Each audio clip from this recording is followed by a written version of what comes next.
Broadcasting live from the Business RadioX studios in Atlanta, Georgia, it's time for High Velocity Radio. Welcome to High Velocity Radio, where we celebrate top performers producing better results in less time. Stone Payton here with you this afternoon. Please join me in welcoming to the broadcast with the Mallory Agency, the man himself, the CEO, Mr. Matt Mallory. How you doing, man? Hey, Stone, great to be here. Thanks so much for the opportunity. Oh, it's my pleasure, man. Been looking forward to this conversation. Got a ton of questions.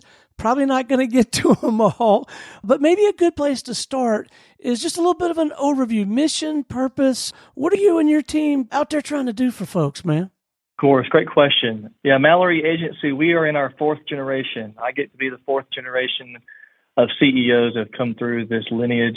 We are a 115-year-old property and casualty, privately held insurance broker serving clients coast to coast and overseas. And Stone, we're really changing the nature of the client-broker relationship. And the reason that we are different is because we make a difference. And we really treat clients, their entire insurance program, as a living, breathing entity, which has been missing for a long time in our industry.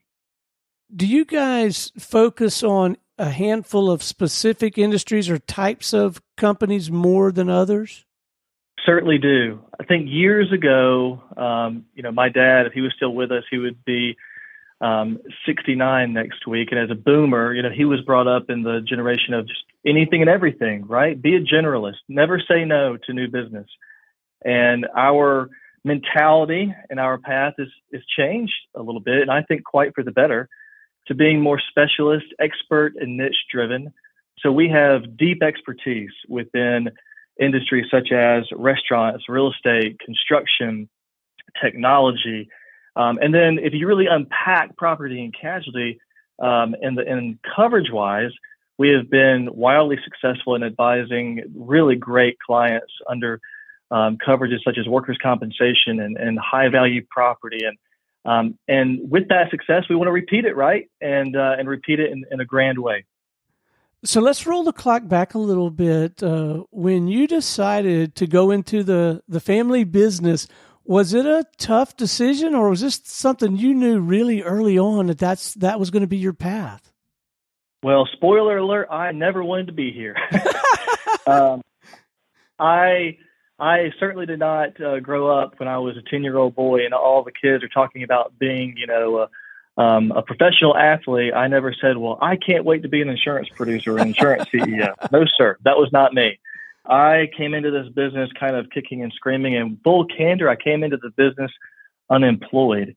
But I realized I had a pretty good childhood growing up, and I came in not having a clue what insurance was or even could spell it. And my heart really wasn't in it. And I had to understand and learn really quick to be humble and learn and listen and pay your dues and earn your stripes. And now, 15 years later, I cannot imagine doing anything else. Well, you're clearly enjoying it. I mean, I can hear it in your voice. What do you enjoy the most, man? What's the most rewarding about the work? I love so much connecting with great business leaders, great executives that are just smart, well-connected, good leaders, great financial minds, and being the guy that can be there shoulder to shoulder with them and help their company be more profitable, protect their company. A lot of these companies that we are so fortunate to get to partner with are really on the way up. They're growing, and we call it the hockey stick phase, right? They are growing maybe sometimes at rapid paces, and to be on that ride with them and to make sure they are protected and that we are helping their economics and helping them move the needle in a positive way is so fulfilling to be able to do that. And to be just a part of that, that's a feather in the cap. That's a win for us.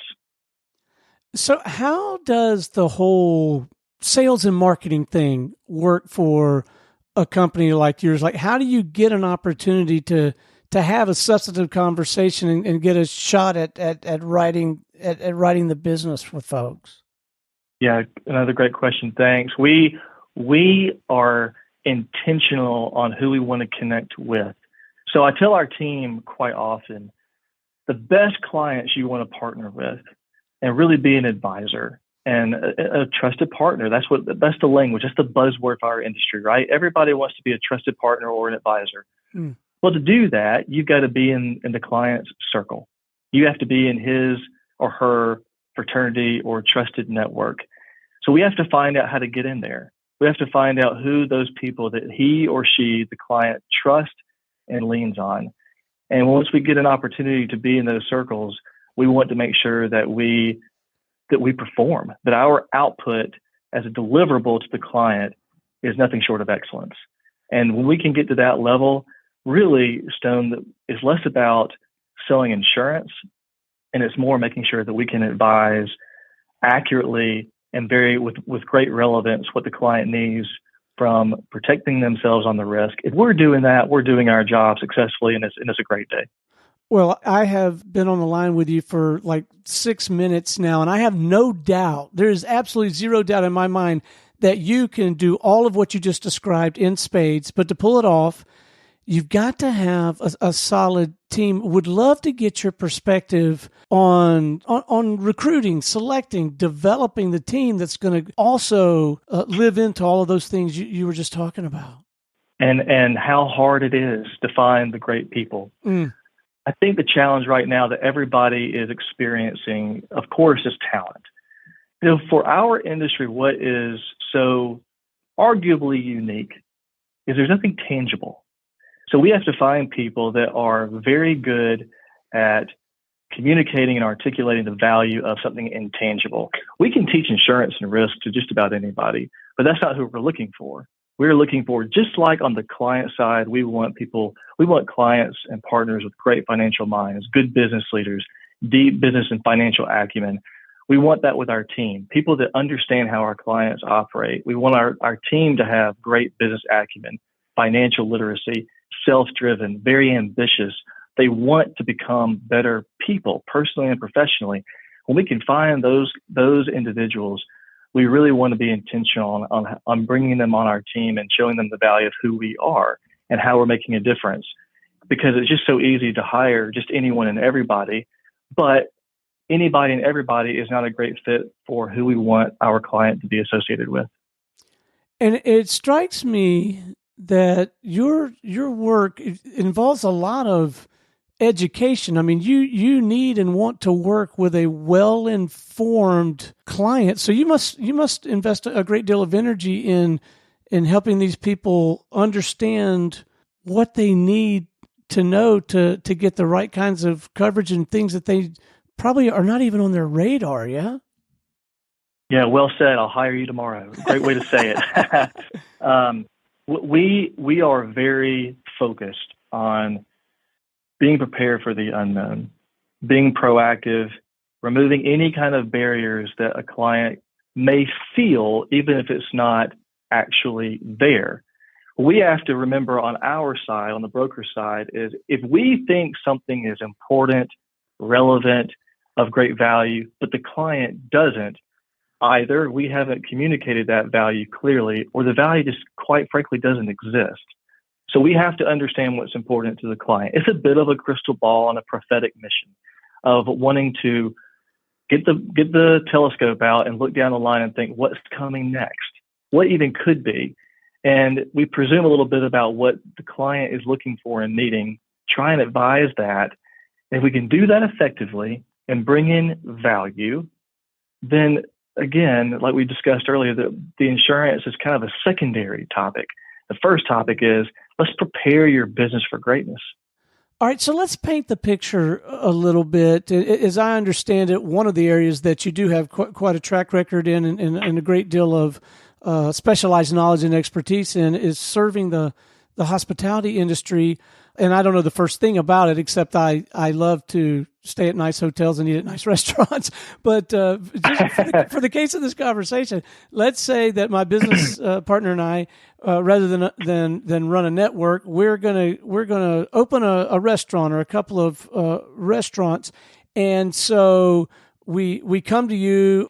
What does that process look like? Can you kind of walk us through the early stages of that relationship and in my language, I come from the training consulting world. I would call it an engagement, right? But can you kind of paint the picture for us? Like, what happens next? What a fantastic word to use. I love it. I think I'm going to borrow that, Stone. I love the term engagement. We don't use that term enough. Absolutely. When we meet with someone, it really is a exploratory discussion of just wanting to learn more about them. It's not about us yet. It's just about them, because we have to learn if we're even a fit. And we're very quick to tell a client if we're not one, because we don't want to. If we advise and we show value, the value has to be mutually seen. If we can't show value, then we need to move on and in a cordial way, part ways. So we want to find out if we're a fit. We're asking a lot of questions about the business, from what exactly the profile of said restaurant is. And you're right, we have great expertise and depth in restaurants. Currently, with our restaurant practice, which I lead, it's a national practice. We've got clients in almost every state within the continental U.S. And we're very proud of that. Most of those restaurants are on the non-franchise side right now. But we're very, very proud of what we've been able to achieve within our practice group. And we ask a lot of great questions to these business leaders of, tell us about your restaurant. How does it look right now? What's the profile? Where do you want it to go? Where do you expect it to go? Tell us about your team, how your team operates, how it functions. So we try and keep a peer-to-peer, a little bit more of an intellectual and business acumen discussion with them. And then we can unpack a little bit more and go deeper on the risk side. But a lot of the questions that we ask, the answers that we receive from the clients give us insight as we move along this path. We tend to use the term assessment. We want to assess what's going on with the client to really determine if we're going to be a great fit and if we can offer value to them. And if we can, then it usually ends up being a great partnership. So do restaurant owners typically come in and feel at least like they know what types of coverages they need and want? And if so, do you sometimes have to tell them, well, yeah, maybe, but maybe not so much over here? And there's this whole other thing that you really ought to think about, well, I mean, I don't even know. I guess if somebody slips and falls, that makes sense to me. But there's probably a lot more than that you should be covered for if you're running a restaurant, right? Yeah, absolutely. Just like every industry, unfortunately, within the property and casualty insurance industry, you've got some bad actors, and you've also have some individuals that kind of have forgotten the term professional, and they're just it's a little bit more amateur play on how they advise. So you have those moments where you see a client's insurance program that has just not really been advised correctly and accurately, and hasn't really been proactive or operating efficiently. But to give some of my peers the credit is due, some of these programs are put together quite well. They could be put together a little bit better, but you always have the discussion with them of, this is how the industry looks. And we look at the industry from a twofold perspective. We look at the industry being a restaurant industry from, these are the current ebbs and flows of what we look at in restaurants, how restaurants are performing on a more global scale, global stage, and also kind of macro wise in your own market.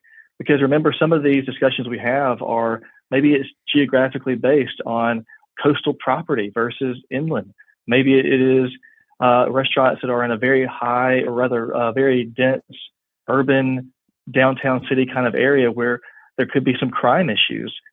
Maybe there is maybe it's the type of food they're serving, and there could be a potential for a foodborne outbreak type scenario, depending on what's going on with a type of food from supply chain. There's so many different little avenues of, what about this?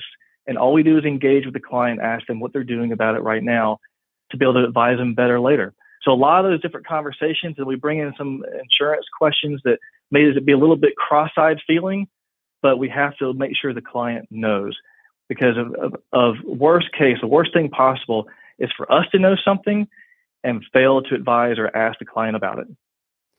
Okay, so let's zoom out a little bit and talk about just this whole idea of leading a business in general. We touched on, this whole idea of getting good people and identifying those folks. Let's talk a little bit more about development and culture. What kinds of things have you learned to do? And I don't know, maybe you've even made a mistake or two along the way you might be willing to share.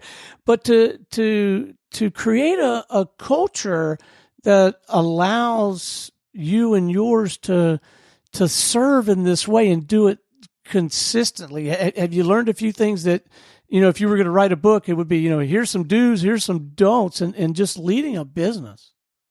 Boy, have I ever. 4 years ago, I took over the position of CEO. Quick historical context. My dad, named Matt Mallory, was third generation. He died unexpectedly in 2018. Our perpetuation plan was 5 years. When he turned 70 and I turned 40, and I'll be 40 next year, he was going to hand over the role of CEO to me. So I started leading and took over a company I had no way to prepare for. Arrogantly, I thought that I was ready back then. And realistically and actually looking back, I had no idea. In full candor, in 2018, I could not even read my own P&L. And I had to have basically a crash course in financial literacy with my CFO of how to do that. We changed language in the office in our company from that Matt runs or owns or anything like that. I get the opportunity to lead people.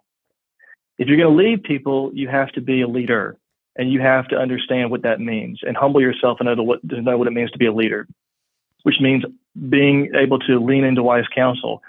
Most everyone on my leadership team has been doing this longer than me, which is a fantastic place to be.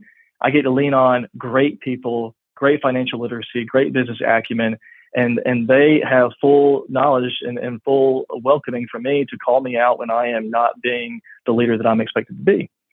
As far as how we empower people, our culture is very, very centric on we invest in you, team member. We don't call anyone an employee. We don't call anyone a staff. We want to find great team members. I tell everybody in their onboarding, we are intentional on how we are going to invest in you through compensation, through empowerment, through trust. We expect that investment to be reciprocated. We invest in you. We expect you to invest back in us. Well, what does that mean? That means you come in every day and give us your best. You want to become better in every category of the word, but we're going to empower you to give you that opportunity through advancement in title, pay, responsibility, trust, etc. We expect you to want to become better, and we expect you to call each other out on your team and empower your team and have that trust with your team and that encouragement of we're going to become better, because I've given everybody the path of where this company is going to go. And I have full intention, and whatever it is, Stone, 5 years, 10 years, when we achieve some of the results I expect us to achieve, when we achieve that, not Matt Mallory, this is not the Matt Mallory show. When we achieve that, I'm going to turn around to our team and I'm going to say, wow, look what we did together. That is our mission. It's not on a wall. It's not formally written down, but that is our path, is that we want to find great people, empower them, invest in them. We ask they invest back into us so that when we achieve exceptional goals that maybe some people didn't think we were even capable of, we're going to look at each other and say, look what we did together.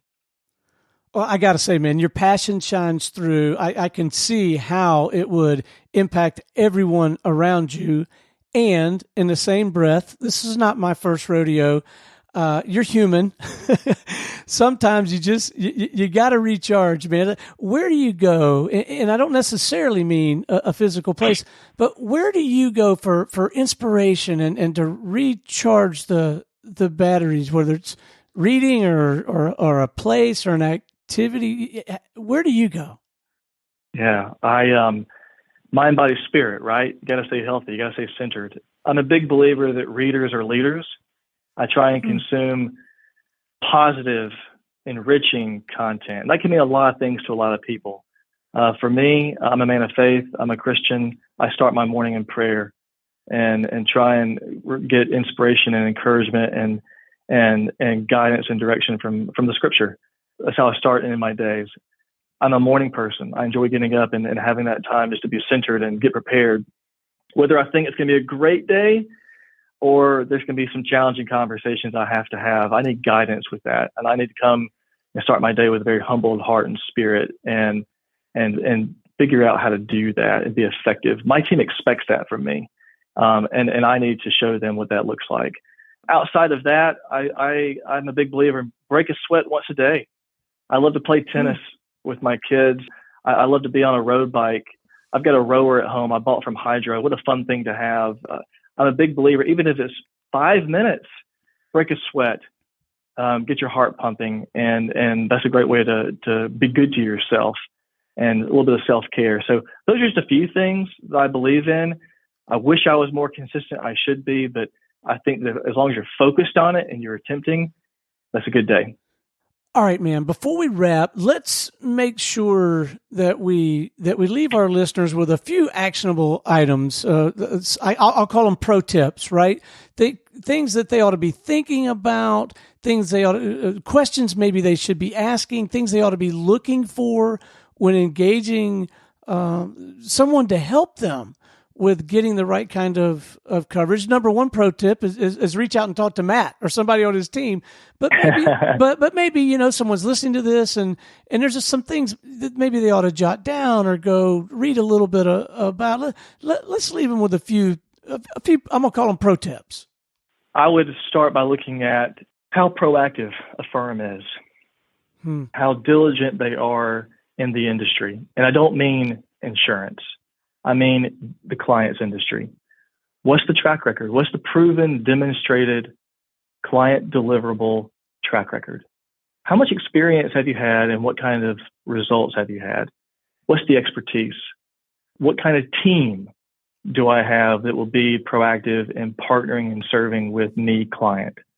Those are some things I start with. In fact, every client we engage with, I can come with them at full conviction and confidence of this is the kind of team we have that serves peers just like yours all over. These are the kind of results. This is the client deliverable and output that we are very, very proud of because we have worked very hard to make sure that we can be at this level. Those are some of the questions I would tell anyone that wants to engage with, whether it's my firm, especially, or even thinking about looking at a new broker of record of what's the transition and what is the expectation I should have from you? And then we roll it out to them. Fantastic. All right. Where can our listeners connect with you? Best way for them to reach out and have a conversation with you or someone on your team, whatever you feel like is appropriate, whether it's website, email, LinkedIn. I just want to make sure that they have an easy path to connect. Of course, love connecting with new people. LinkedIn, of course, is a great way. Also, you can email me. I'm fine with people emailing me, and I can give that out publicly right now. It's Matt M, M-A-T-T-M, at MalloryAgency.com.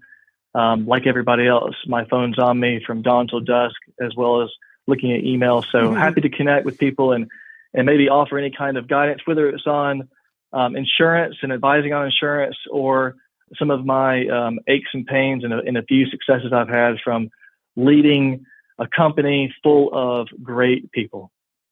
What a pleasure, Matt. Thank you so much for joining us this afternoon. It's marvelous to have a conversation with someone who is so dedicated to serving their market and is clearly committed to developing their people and giving them at least a path to purpose and fulfillment. This is what a marvelous way to invest a Thursday afternoon. Thank you for hanging out with us, man. It's been so much fun. Thank you for the invitation. My pleasure. All right. Until next time, this is Stone Payton for our guest today, CEO of the Mallory Agency, Matt Mallory, and everyone here at the Business RadioX family saying we'll see you in the fast lane.